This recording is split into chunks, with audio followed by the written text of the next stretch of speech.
It's week 15 of the fantasy football season, which means the fantasy playoffs are finally here. It's at this point of the season that yes, it's important to make sure you have all the pieces you need on your team, but it's equally as important to be sure to block your league mates from what they may need on their team.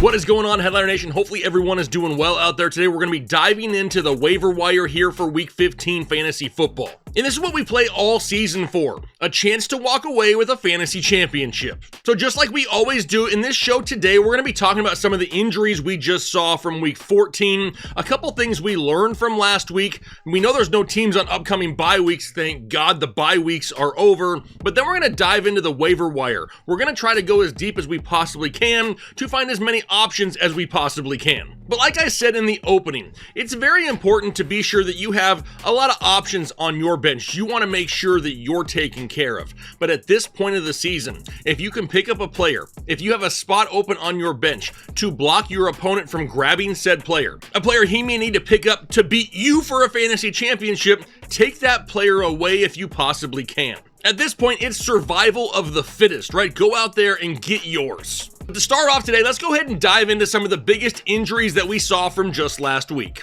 And just like every other week of the NFL season, had quite a few injuries we need to go through. A lot of young running backs as well. The first one, Jonathan Brooks, rookie running back there in Carolina. He had just rehabbed a torn ACL, then went down in week 14 in a non-contact injury. He is feared to have torn his ACL in the same knee again. How about Bucky Irving? A lot of people were reliant on Bucky Irving in week 14. The Tampa Bay Buccaneers kind of let on that they were just giving him rest during the week last week, that he should be fine. He was not fine because he could not finish the week 14 game. And with them having guys on the roster like Rashad White and Sean Tucker, we may see them rest Bucky Irving for a week or two. What about Isaac Guerendo in San Francisco? A lot of people had high hopes, myself included, for him getting this opportunity in San Francisco. He left the game with a foot injury. Now it's coming out that it's only a foot sprain, which is good news. However, the 49ers could be on to their fourth string running back. We'll talk about him in a few minutes. George Pickens,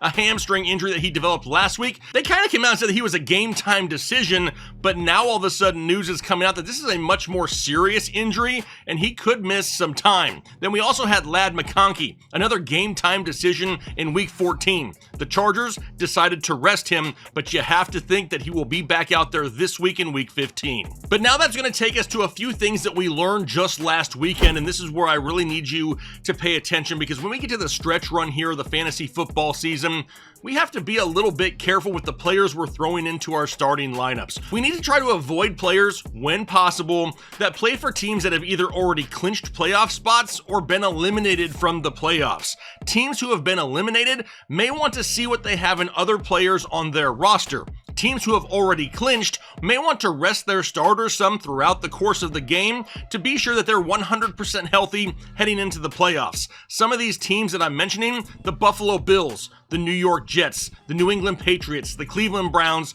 Jacksonville Jaguars, Tennessee Titans, Las Vegas Raiders, Philadelphia Eagles, New York Giants, and Detroit Lions are probably going to be a headache here the last couple weeks of the season. What we really need to do is the next point, and that's focus on players that are playing on teams that are in must-win situations. Teams that are in must-win situations for the rest of this season need to lean on their stud players to try to get them to the playoffs. Teams like Miami, Baltimore, Houston, Indianapolis, the Chargers, Denver, Washington, Minnesota, Green Bay, Tampa Bay, Atlanta, New Orleans, Seattle, the Rams, Arizona, and the San Francisco 49ers. Those teams all have something to play for where they need to win ball games, which means they're going to try to rely on their stud players more so than teams that are playing really for nothing right now. And then lastly, at this point of the season, injuries easily become season ending. With the fate of so many teams already decided, when an injury pops up, they are more likely to shut down players quickly. Now, I was going to use the example of Breece Hall here. Now, reports have come out that said that the Jets are not going to shut down Breece Hall. But if he's dealing with an injury and they're playing for games that mean absolutely nothing, why throw him out on the field and risk further injury? It doesn't really make a whole lot of sense. But when it comes to the fantasy playoffs, these are definitely 3 things that we need to pay attention to. Which now takes us to the waiver wire, and we're going to start off at the quarterback position. Now, at this point in the fantasy season, you may not even need to stream a quarterback anymore, right? Bye weeks are over. There's a lot of good startable options out there, but just in case you do, 3 names to look at here this week: Aaron Rodgers, Bryce Young, and Desmond Ridder if you are absolutely desperate. For Aaron Rodgers, he's 37% owned. He's going up against Jacksonville, and the Jets as a team may absolutely suck, but Aaron Rodgers is a solid mid to low end QB2 here in 2024. He's averaging right around 15 fantasy points per game. Just had his first 300-yard game of the season, and he's finally starting to throw the ball to both Devontae Adams and Garrett Wilson. Now he gets a matchup going up against Jacksonville, who allows the second most fantasy points per game to the quarterback position. How about Bryce Young? He's 14% owned. He's going up against Dallas, and Bryce has definitely turned the corner here in the second half of the NFL season. Now, that does not mean he is some smash fantasy start by any means, but he has scored at least 16 fantasy points now in 2 of his last 3 games played. In a matchup this week going up against Dallas, they allow the 7th most fantasy points per game to the quarterback position, and we know that run game is really banged up in Carolina. Bryce Young going to have to throw the ball this week. And then lastly, Desmond Ridder. He is 0% owned. He's going up against Atlanta though, and this is really more of a long shot option. We know that Aiden O'Connell is done for the year, and now Desmond Ridder is in line to start against his former team, a revenge game going up against Atlanta. He should be widely available, almost available in every single league, and now a matchup going up against the Falcons, who allow the 4th most fantasy points per game to the quarterback position. But like I mentioned, with no bye weeks, you may not need any quarterback help, so let's transition over to running backs. And we have quite a few guys here. 11 running backs we're going to fly through here real quick. The first one being Patrick Taylor of the San Francisco 49ers. He's 8% owned. He's going up against the Rams this week. And like we mentioned earlier, San Francisco is onto their 4th running back of the year. With Isaac Guerendo's foot injury and the fact that San Francisco plays on Thursday night, Patrick Taylor is the next man up. However, I'm not sold at the fact yet that he's going to have some workhorse role. And I say that because the team still has the likes of Keyshawn Vaughn, and they just brought in Izzy Abanikanda from the New York Jets. Now, Taylor has never really had a shot at a starting job. A lot of unknown here, but we've seen San Francisco produce running backs with whoever they put in the backfield. How about Sincere McCormick next of the Las Vegas Raiders, 19% owned, going up against Atlanta. We talked about him on this show just last week, and then he had another solid showing in week 14. Now has back-to-back games with at least 65 total yards,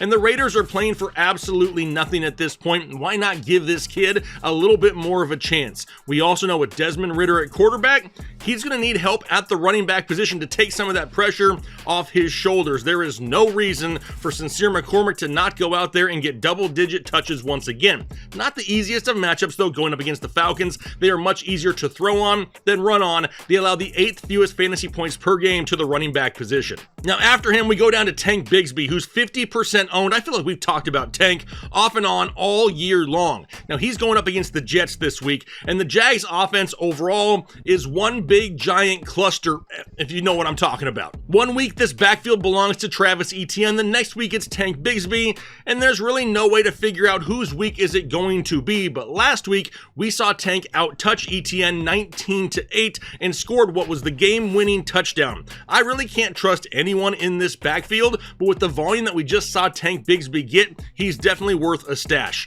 How about Isaiah Davis of the Jets, 15% owned, going up against Jacksonville. The Jets, another team really not having a whole lot to play for, and with Breece Hall not being shut down, according to the Jets, you have to think that in the near future, we're still going to see a lot of Braylon Allen and Isaiah Davis. And I actually think Isaiah Davis complements Braylon Allen really well. He's going to continue to get weekly touches as long as Braylon Allen is starting and Breece Hall is out. We also know that Davis has touchdowns now in back-to-back games and has a matchup going up against Jacksonville, who allows the 2nd most fantasy points per game to the running back position. How about Ray Davis of the Buffalo Bills, 25% owned, going up against Detroit this week? This is more of a stash play, especially if you own James Cook. We know that with the Buffalo Bills already clinching, we're probably not going to see a whole lot of James Cook over the next 3 to 4 weeks of the season. This one right here, though, is a very tough matchup going up against Detroit. They allow the second fewest fantasy points per game to the running back position. Then we get down to Izzy Abanikanda, the guy we just talked about when we were talking about Patrick Taylor.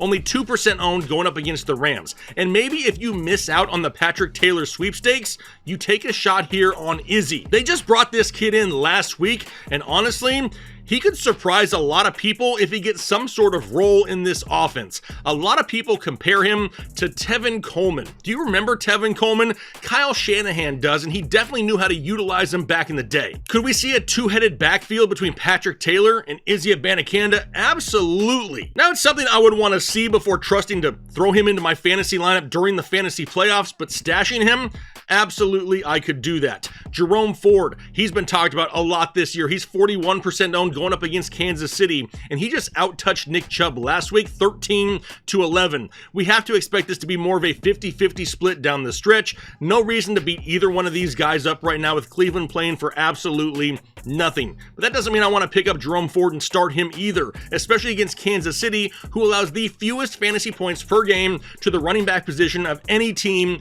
in the NFL. How about Kendre Miller? He's going up against Washington this week. He's only 9% owned. He came off the IR, immediately got 10 touches and a touchdown opportunity, which he cashed in. Plus, we know that New Orleans is absolutely desperate for offense at this point. We could definitely see Kendre Miller getting close to 10 touches a week. Plus, we also know that the Saints still fighting for the division. How about Sean Tucker in Tampa Bay? 5% owned going up against the Chargers, and with Bucky hurt once again, that's going to open the door for Sean Tucker and Rachaad White to have a larger role for at least 1 week, depending on how much time Bucky actually does miss. Kenneth Gainwell up next, then going up against Pittsburgh. He's only 10% owned, and Philadelphia needs Saquon Barkley to be 100% healthy in the playoffs if they want to have a chance at making a Super Bowl run. So do not be surprised if we see more Kenneth Gainwell down the stretch, especially if Philadelphia is playing with second half leads. And then lastly, Kamani Vidal of the Los Angeles Chargers going up against Tampa Bay, currently 19% owned. He is truly a better running back than Gus Edwards. Anyone that watches him play will tell you the exact same thing. He just has more pop than Gus Edwards. It's really been hard for him to get touches weekly though. However, the Chargers are still fighting for that wild card spot, so I would not be surprised if they need more pop at the running game, that they start relying on Kamani Vidal down the stretch just a little bit more of a stash pickup. Which is enough at the running back position. Let's go ahead and pull up wide receivers here next. We got 9 guys, starting off with Adam Thielen. Now he's 70% owned. He's not going to be out there for a lot of people, but I want you to just go look just to be sure. Go double check that he isn't out there. We have talked about him on this show for multiple weeks, and now he's had at least 14 fantasy points in back-to-back games and is back to being the binky of Bryce Young. How about Keon Coleman, 61% owned, highly owned out there, but still wanted to mention him as well. They're going up against Detroit this week. A lot of people expected Keon Coleman back last week, yet they held him out again. I'm kind of planning on his return this week. They need to get him back up to game speed, but they're not going to rush him into the game. They're not going to go out there and overuse him right off the bat. It's going to be really hard to trust him in week 15, but maybe week 16 and 17. How about Tim Patrick in Detroit? Only 2% owned going up against Buffalo. And is Tim Patrick the new number 1 wide receiver in Detroit? Because WTF, targets are there, touchdowns are there, weekly deep looks are there.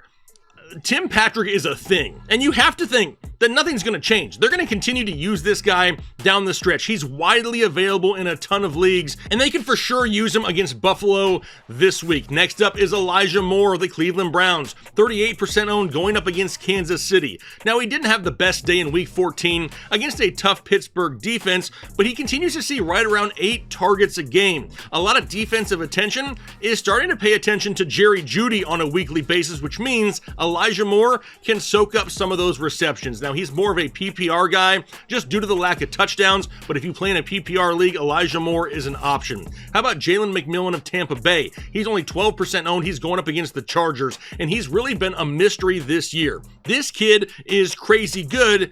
He just doesn't see consistent volume. 6 of his 9 games have resulted in less than 4 targets a game. He was really saved by touchdowns even just last week. We can't count on touchdowns weekly either when it comes to Jalen McMillan. He's more of a boom or bust play, but if you find yourself having to try to play from behind, he's not a bad option. How about Ray McCloud going up against Las Vegas? He's 24% owned, and he's really turning into a PPR option there in Atlanta as well. Cousins just can't seem to throw the ball down the field consistently, and he's been looking the way of Ray McCloud quite a bit here as of late. 6+ targets in his last 3 games, just had a season-high 11 targets last week, has back-to-back games with at least 90 yards receiving, and now has a matchup going up against the Raiders, who allow over 20 fantasy points per game to the wide receiver position. Now after him, we got Keyshawn Booty rocking everywhere. And he's only 7% owned with a matchup this week going up against Arizona.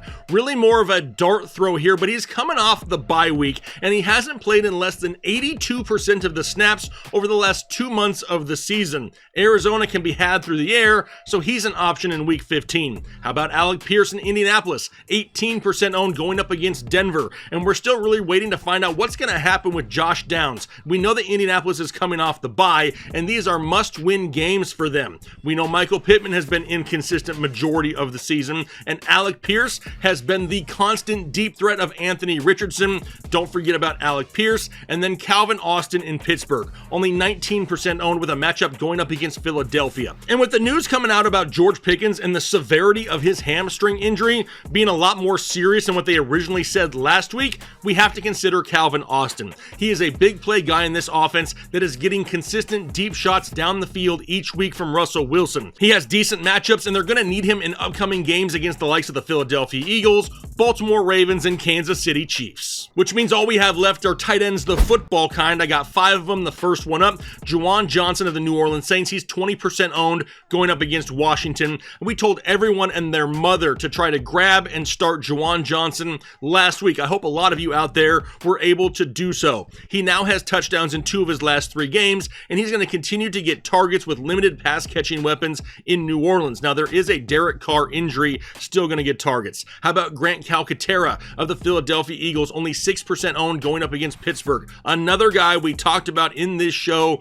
last week. How about that though? 2 of our top pickups from this show last week at the tight end position ended up finishing top 10 at the position just last week, but now we know that Dallas Goedert is on IR, and Grant Calcaterra is going to continue to get looks each and every week. Then we got Zach Ertz going up against New Orleans, 58% owned, but he's coming off the bye week. And a lot of people dropped him because of that, but he is still the current tight end 10 overall on the season. He's scored at least 11 fantasy points now in 3 straight ball games, and now a matchup going up against New Orleans, who's pretty average against opposing tight ends. Same thing can be said for Hunter Henry, 46% owned going up against Arizona, coming off the bye week. A lot of people dropped Hunter Henry as well, but he's still the current tight end 12 overall on the season, has scored at least 9 fantasy points in 3 of his last 5 games, and has also had at least 8 targets in 4 of his last 5 games. And then lastly, Patty F, Pat Fryermuth, he's 55% owned going up against Philadelphia. And with the Pickens hamstring injury, we could see a little bit more Patty F, especially inside the red zone,